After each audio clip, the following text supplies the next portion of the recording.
Start section 3.5, the rational function. The rational function. So this is the general form of the rational function. F of x equal p of x divided by q of x. It's a rational.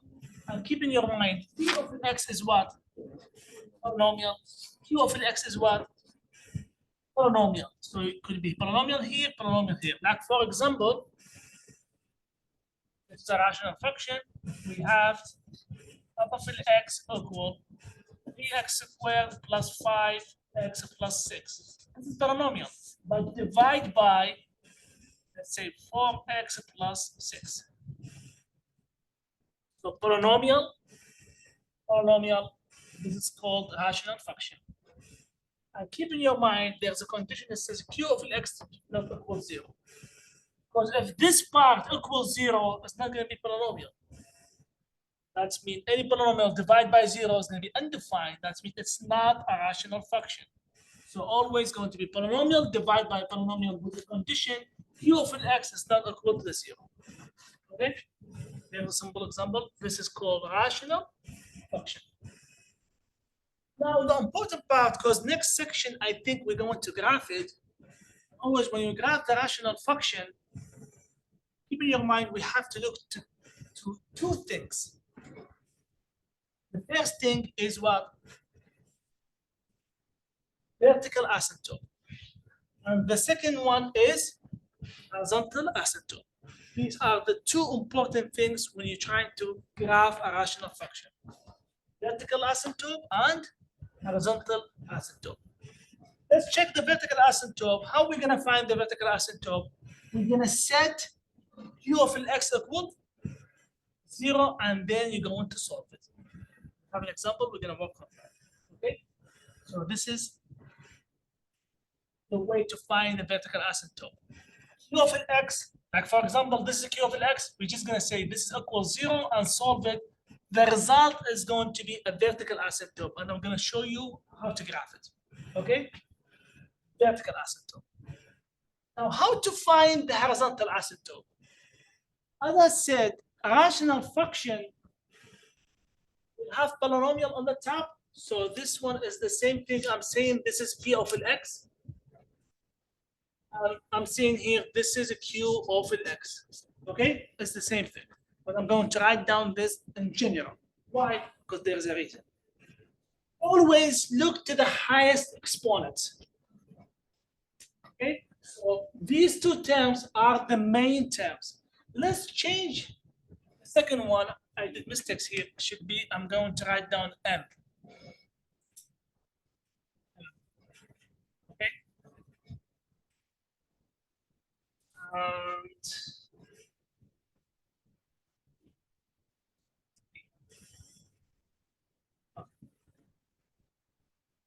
so I'm going to focus on the highest exponents, which is this term and this term, okay? Look here. If n less than m, which is mean the degree on the top, n, and here's m. If here the n less than this m, what does that mean? Horizontal asymptote y equal 0. So always when you look, if you have 2 here and 3 here, I'm talking about the exponents. You have 2 here and 3 here, 2 less than 3, that's it. Your horizontal asymptote is going to be y equal 0. Done. Okay? This is case 1. When we're trying to find the horizontal asymptote, we have 3 cases. Case 1, if the degree on the top less than the degree on the bottom, the horizontal asymptote is y equal 0. That's it. Case 2, if the degree on the top equal to the degree on the bottom, n equal m. Then the horizontal asymptote y equal, just take the coefficient from here, divide by the coefficient from here. Okay, n divide by, it's a fraction, don't worry about that. It's the right, okay? This is case 2. Case 3, if the degree on the top is greater than the degree on the bottom. we don't have horizontal asymptote. We have another asymptote called slant asymptote. How are we gonna find the slant asymptote? In this case, the third case, we have to do the long division. After you do the long division, that's why we learned how to work on the long division, because we're gonna use it here. So case 3, after you finish the long division, the result Q of X is going to be the slant asymptote. Okay, we're gonna do an example about that. So with horizontal asymptote, we have 3 cases. 2 cases give you the horizontal asymptote. The third case, when the exponents on the top greater than the exponents on the bottom, no horizontal asymptote, we have slant asymptote. So you have to be careful about these 3 cases. Let's start with an example about how to find the vertical asymptote.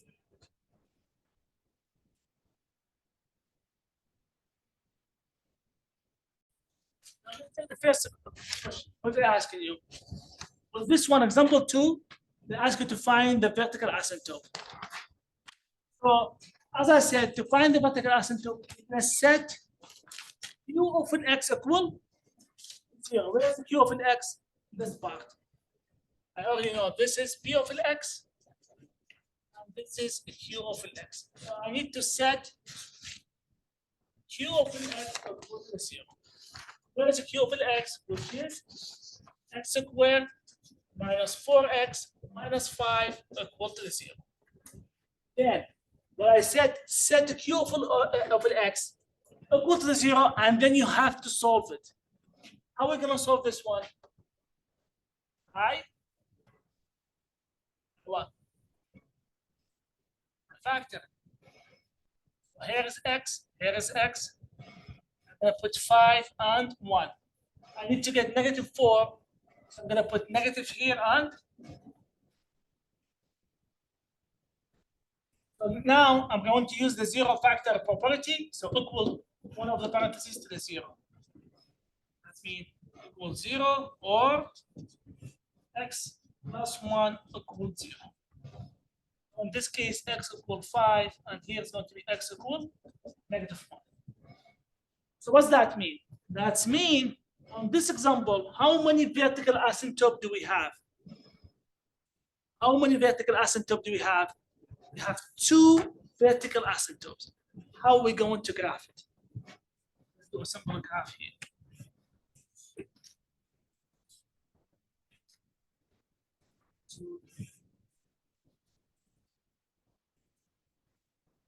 Vertical asymptote. It's a vertical dashed line. That's how they graph it. Sometimes when you graph it in the calculator, you're not going to see a dashed line. X equal 5. That's mean 1, 2, 3, 4, 5. When X equal 5, there is a vertical line. X equal 5. When you graph it, you will see the function never going to cross this vertical line. So the function when from this side reach to the line is going to go up, never going to cross it. Okay, never going to cross like this. Just keep going to infinity. Or sometimes the function when coming from this side is going to go down. It depends about the type of the functions. Okay, so going up or down, never going to cross this line. Okay, because when reach to this line, if it's across it, it's going to be undefined. Why? You're going to tell me why. From the other side, when X equal negative 1, when it's negative 1 here, there's another.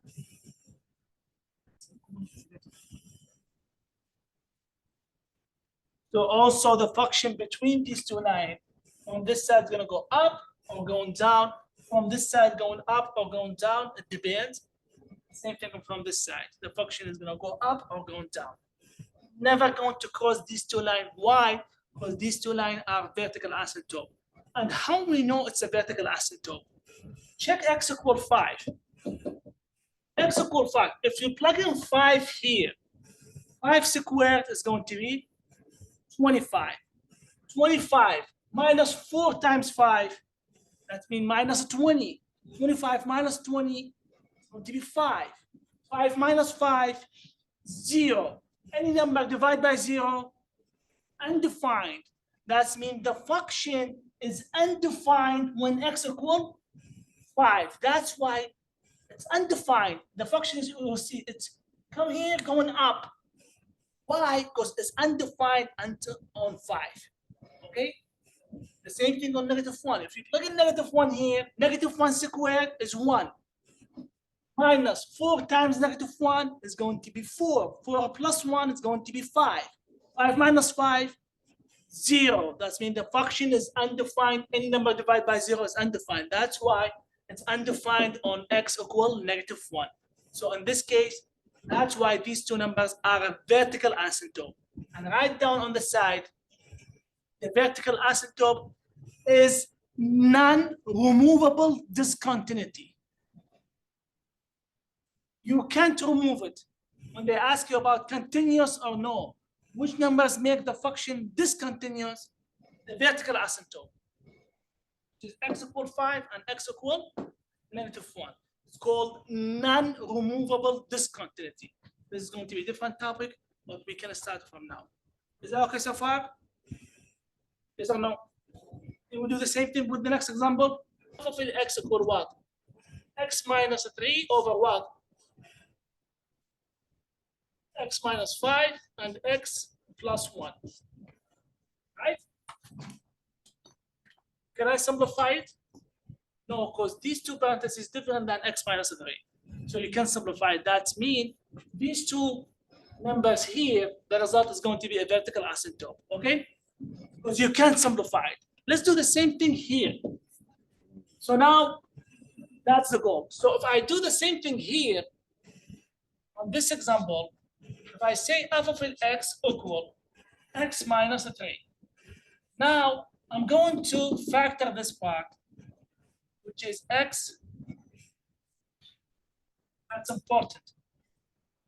We say minus 3 and x plus 1. Okay.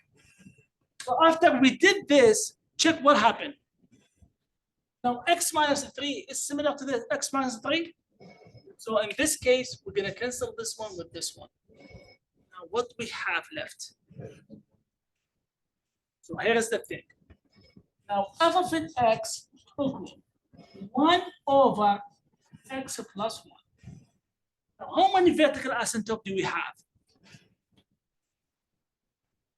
I'm going to look to the simplest form. I have only one vertical asymptote, because this is the q of x. Got it? So we're going to say x plus 1 equals 0. That means x equals -1. You're going to say, okay, I have only one vertical asymptote on the graph. What about the number I canceled? The number I canceled. Let's graph it. Let's do a simple graph here. Again, how many vertical asymptotes? 1.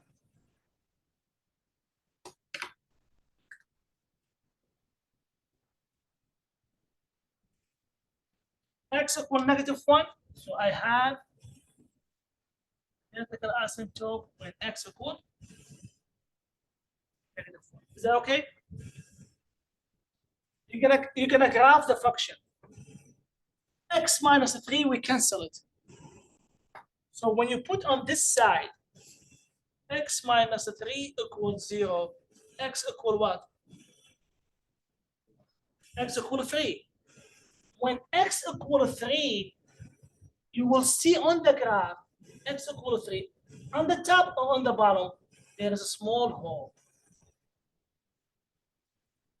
You get the idea? When you graph it, we're gonna go that in details, not now. But on the graph, there is no asymptote. Like the function, for example, going like this. Function going, and then when it reaches the asymptote, it's gonna go up, but there is a hole on the graph when x equal 3. So the part you canceled is called hole. The part you're going to cancel, it's a hole in the graph, okay? And the same thing, when you plug in It's not going to be undefined. That's why they're going to consider the whole, not an asymptote. The asymptote was the left. So always before you start finding the vertical asymptote, you have to check if you can simplify it. So how many vertical asymptote do we have here? Only one. We have a whole. Could be here, could be here. But for sure, when x equal 3, like here, could be on the second one, be the graph like this. But there is also a hole here. Could be this one or could be this one. Okay? It depends. We're going to learn when we graph it, we have to make sure there is a hole. Okay? Both sides. No, not both sides. One of these sides. Oh, okay. Could be up or down. It depends about the graph. Okay? But for sure, there is a hole on the graph. But our goal is just now to focus about finding the vertical asymptote. Okay. So let's go back from the first question. So always try to simplify. Because if you can cancel any part, that means how many vertical asymptote here? We have 2. If we cancel one of the parts, how many vertical asymptote we have here? 1. The part you canceled, it's a hole on the graph. Okay? So you just have to keep this one in your mind. Is that okay so far? So that's kind of 2 cases. Let's check the third case. With the third case, can we simplify it? Where's f of x, which is equal -8, divided by x squared plus 25. Can we simplify it? No. Can I factor the bottom part? You can't factor it, so I'm just going to take the whole bottom part and equal it to 0. That's the only thing, because I can't factor it. So I'm going to say x squared plus 25 equals 0. Solve this one. X squared equal -25. Then in this case, take the square root for both sides.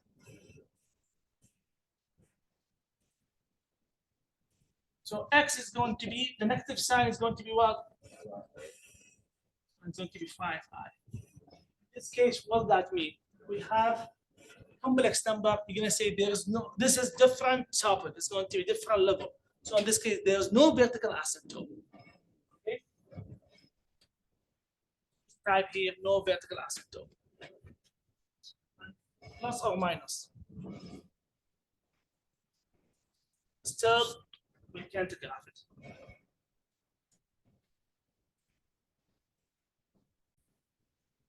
Now our goal is to find what? Horizontal asymptote. Now, can we do both on the same time? Let's do the horizontal asymptote, then we're going to do the vertical asymptote. Because it exists both on the same function. It's a rational function. So we have horizontal asymptote and we have vertical asymptote. Now let's check how we're going to find the horizontal asymptote. Can you tell me how much the value of n and how much the value of m? There's 1 and m is 2. Which is the exponents here is 1 and the exponents here is 2.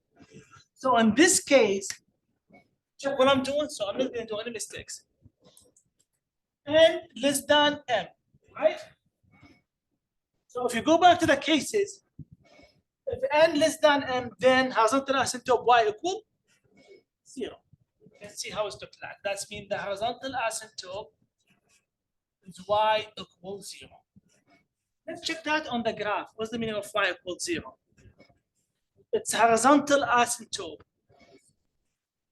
I'm going to graph it here. Y. I'm not going to care about the x. I ask you, where is y equals 0? This is y equals 0, right? Y equal 1, it's going to go up. Y equal 2, it's going to go up. Y equal -2, it's going to go down. So when y equals 0, that means there is a horizontal asymptote on the x-axis. Because on the x-axis is how much the value of y? Y equals 0. Okay? On some cases, yes, the horizontal asymptote, the function could be called the horizontal asymptote. And the function could be coming from here and pass through the horizontal asymptote. on some cases, you will see the function is going to go through the horizontal asymptote, but never going to cross the vertical asymptote. Okay? Is that okay? Now, with the same function, do we have vertical asymptote? Do we have? We have vertical asymptote. If you look at the same function, if I took, can I simplify it? No, you can't simplify it. So I'm going to take x minus 9, x squared minus 9 equals 0. That means x squared equal 9. That means x equal plus or minus 3. So we have two vertical asymptote on the same function. We have to find the vertical asymptote and the horizontal asymptote. So on x equal 3 and minus -3, which is 1, 2, 3. There is the first vertical asymptote when x equal 3. And 1, 2, 3. There is another vertical asymptote when x equal 3. Is that okay? Cool. That's two steps when you're trying to graph the rational function. Always, you're going to find the vertical asymptote and the horizontal asymptote. So this one is case 1. Okay? When the exponent on the top less than the exponent on the bottom, that's how it's going to be the horizontal asymptote. Let's jump to case 2. Now, tell me on case 2, how much the value of n? So you see what I'm doing? N equal 2. The value of m equal 2. So that means n equal m. So I'm gonna go follow the steps on case 2. What they're telling you, how to find the horizontal asymptote. Horizontal asymptote is going to be y equal an over, which is y equal an, which is mean the coefficient with the exponent on the top, which is 3. Bm, which is the coefficient with the exponent on the bottom, which is equal. So y in this case equal. Is that okay? Y equal 3. So let's see how we're gonna graph it. With the vertical asymptote, you're gonna get the same thing, the same two line. But let's grab the horizontal asymptote with case 2. Case 2 is the xy, y equal 3. So it's going to be 1, 2, 3. That means our horizontal asymptote is going to be up a unit. So this is y equal 3. See the difference? Case 1 is still here. Case 2, horizontal asymptote goes up how many units? 3 units. So this is the horizontal asymptote, not this one. Is that okay?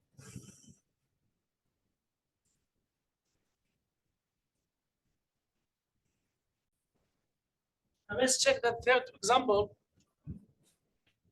Now tell me, how much the value of n? How much the value of m? 2. So in this case, n greater than m. Which case this one? Case 3. So in this case, you're just gonna say what? No horizontal asymptotes.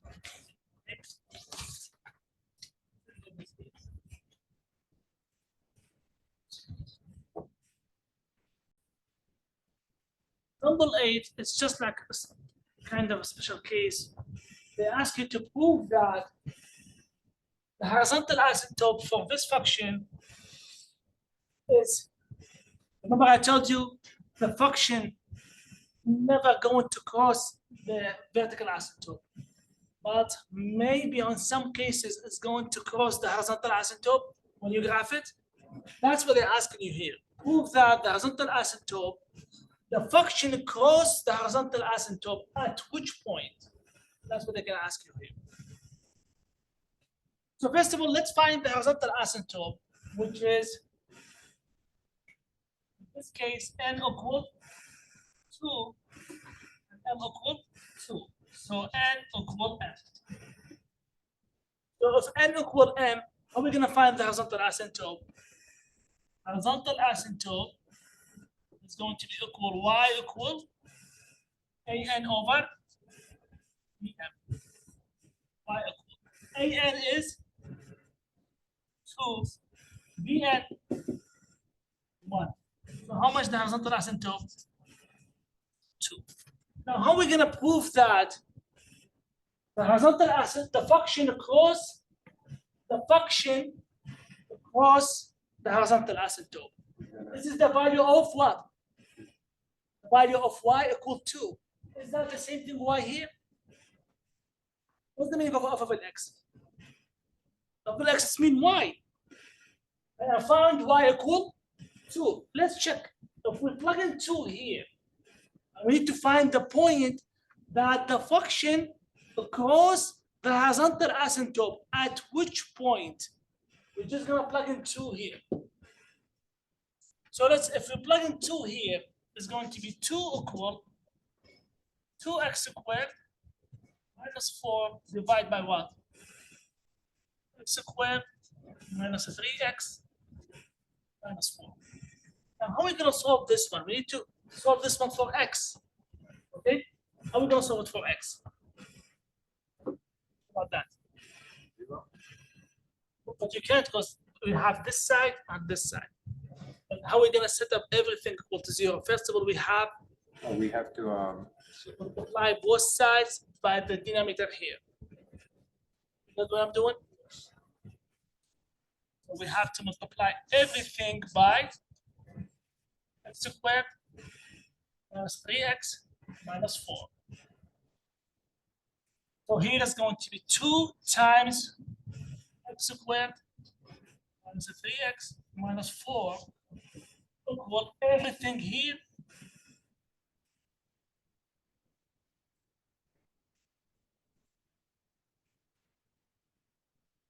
times what? X squared minus 3x minus 4. Now cancel this part with this part. On the left here, 2 x squared minus 3x minus 4. Equal what? The other side, the left here is only 2x squared minus 4. Is that okay? I know the value of y is 2. I need to find the value of x. Now, how are we going to solve this one? Distribute. And then move these two to this side. So it'll be 2x squared minus 6x minus 8 equal 2x squared minus 4. Now, if you move these two numbers to this side, minus 2x is going to be what happened? Then we cancel, right? And add 4 here, add 4 here. We're going to cancel from this side. This one is also canceled. So the left is negative 6x minus 4 equal 0. That means negative 6x is going to be equal to 4. That means x is going to be equal 4 divided by negative 6, which is equal negative 2 over 3. So that's mean at the point negative 2 over 3 with 2 is a horizontal asymptote, right? This is horizontal asymptote. At this point, when you graph it, let's do a simple graph here. 2.2 negative 2 over 3, which is how much?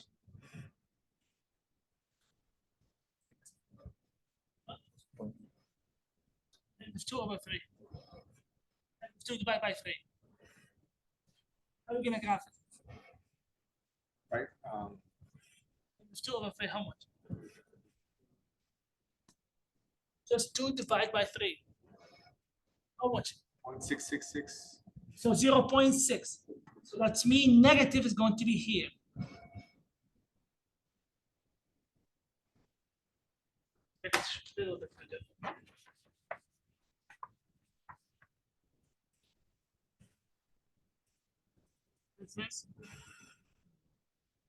So negative 2.3 and 2.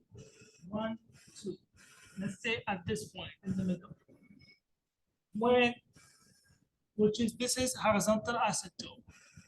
So here is the horizontal asymptote. You get the idea? At this point, the function is going to be across the horizontal. Let's do it bigger graph. That's important. We need to understand this.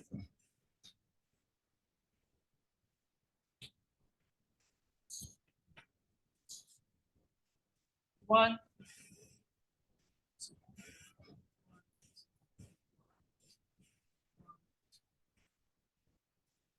Now, first of all, let's go back here. Where is the horizontal asymptote? Y equal? So I'm gonna have y equal to. Now, the point I found is -2/3 and 2, which is where here with this one. Here's the point. This is the point, -2/3 with the 2. The graph of the function, when you graph it, let's say the function comes from this side. The graph of the function is going to cross the horizontal asymptote at which point? At the point. Get the idea? This is just an example. I'm not sure this is the right graph, but 100% the graph is going to cross the horizontal asymptote at which point? At the point -2/3 with 2. This point. Get the idea? If they ask you, find the point where the graph of the function cross the horizontal asymptote. You're gonna do these steps. Is that okay? In case if they ask you when you're working on the example on Alex. How do we know it crosses though at negative? Because that's what I found. You see what I did? This is the horizontal asymptote. I plug in enough for x because it's the value of y equal 2. So I plug in here. I did all the steps, solved it for x. How much the value of x? -2/3. So now the point is -2/3 and 2. So when I go back to the graph, 2 is the same thing, the horizontal asymptote. But when I locate the value of x, which is what? 6, negative 0.66, it's here. But the point is going to be where? up there. Yes. So 100%, when you graph the function, is going to cross the horizontal asymptote 100% at this point. So, Point we found. so is there a situation where it doesn't cross the horizontal? Is what I'm- Yeah, this is a special case. Okay. Like not all of the graphs is going to cross the horizontal asymptote. But with this example, they're asking you to find the point. That means 100% the graph is going to cross the horizontal asymptote. But not all the graphs going to cross it, okay? Because I was confused because the question is determine if it crosses, you know? Oh, that's what they're asking you? Yeah. Yes, it's a crosses. Which one? This is the point. So that's a good one. I did read it. But they ask you to determine if it's a cross or not. Yes, it is. Because we found the point, okay? That's a good point.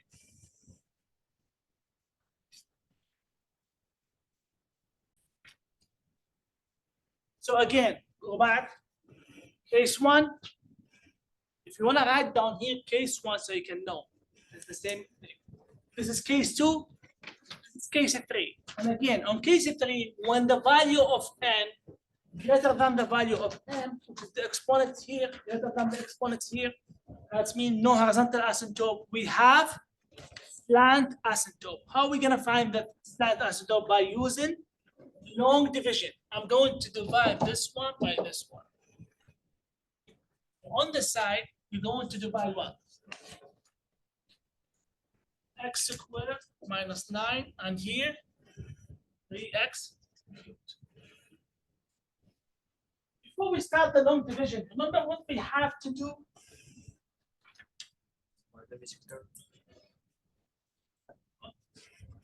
Say it again. Find the missing terms for Find the missing terms. That's the important point. So you're not going to do any mistakes.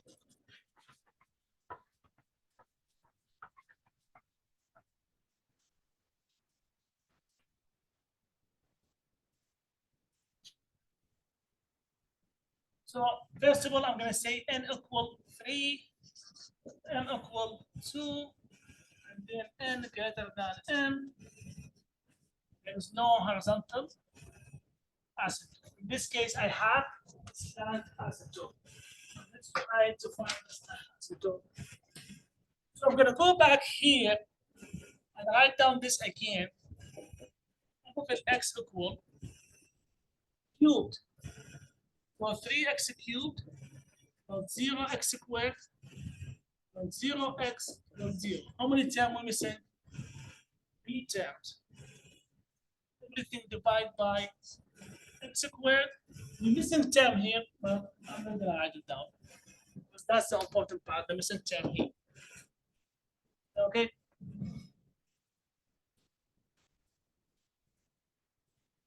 Let's use the long division.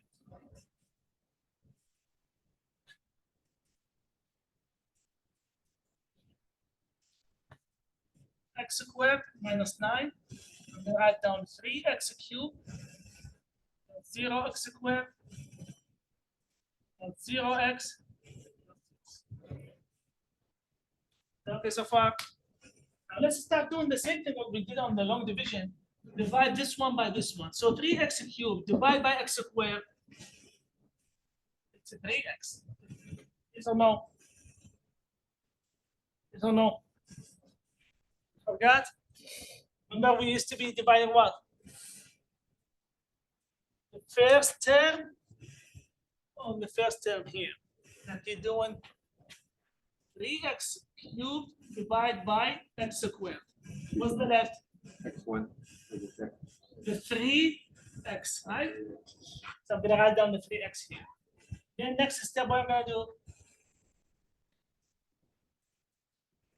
Multiply, right?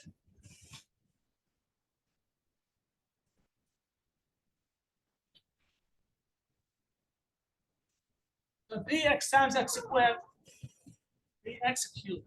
3x times negative 9, negative 27x. Check, negative 27x is going to be here or here. See, that's very important. Here, negative 27x. Change plus to minus, minus to plus. This is cancelled. What's the left? Negative 27x. Now, negative 27x, if you divide it by x squared, it's going to be negative exponent. So that's it, you have to stop. Negative 27x, if you divide it by x squared, cancel the x, right? What's the left? Negative 27 over x. I can't do anything with this number because if you bring it up, it's going to be negative exponents. Right? So you have to stop. So remember the notes I told you the slant asymptote equal what? Go back to the cases.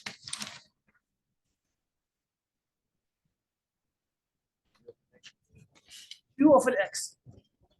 Capital Q of an x, right? Where is the capital? Where is the solution here? When you do the long division, where is going to be the result? The bottom part is the remainder. Remember that? This is the remainder. I'm not going to care about the remainder. The top. In this case, the slant asymptote is going to be y equal 3x. Y equal 3x. Now, how are we going to graph it? Because we need to graph it. It's an asymptote. Like the vertical asymptote, the horizontal asymptote, we need to graph the slant asymptote. Yes, but how are we going to graph it? You're right. The slant asymptote is going to be like this, cross. How are we going to graph it? Don't worry about that. Pick any x value, 3x value, plug in to find the y value. You're going to get 3 points. You graph the 3 points, that's it. So create small table on the side for the slant asymptote, x, y. Pick 3 numbers, 0, pick negative number, and positive number. So let's pick 2, 0, -2. 0 and 2. How to graph the slant asymptote? This is important. So when I plug in -2 here, it's going to be -6. Plug in 0, 0. Plug in 2, 6. These 3 points is going to be enough to graph the slant asymptote.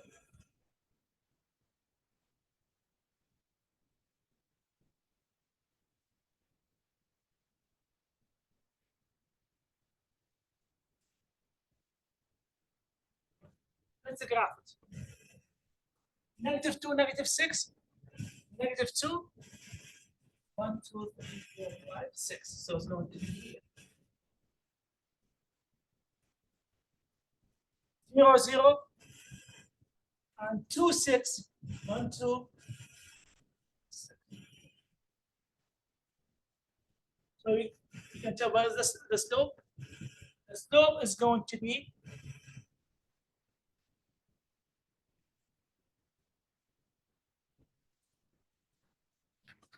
that means the function is a straight line. The function is never going to cross this slant asymptote. Could be like this. Okay. Until now, we didn't graph the rational function. We just found the cases how to find the horizontal asymptote, the vertical asymptote, and the slant asymptote. We're gonna do these as a steps when we try to graph the rational function.